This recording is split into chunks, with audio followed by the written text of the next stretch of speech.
রাজ্য সরকারে আমি তৃণমূল কংগ্রেস রয়েছে, 15 বছর তাদের হয়ে গেল।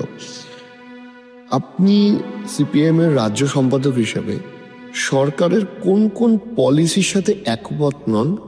প্রথম কথা হচ্ছে এদের হচ্ছে গভর্নেন্সটা নেই, অ্যারোগেন্সটা আছে।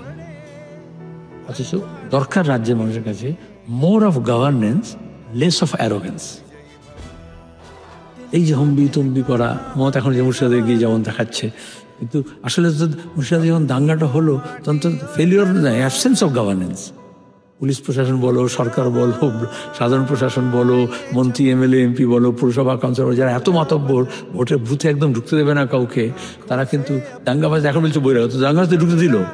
তাই যে কলেজে ছাত্রকে ঢুকতে দিচ্ছে না, সে কিন্তু দাঙ্গা করতে গিয়ে পুরো ব্লকে ঢুকতে দিয়েছে। তাহলে অ্যাবসেন্স অফ গভর্নেন্স এক। আমাদের বামপন্থী মানে হচ্ছে, অনেকে বলে কি সাদাসিধে লোকজন ছিলেন, বুদ্ধ ভট্টাচার্য কিরম জীবন কাটিয়েছেন। আসলে এই অ্যারোগেন্সটা কমাতে হবে।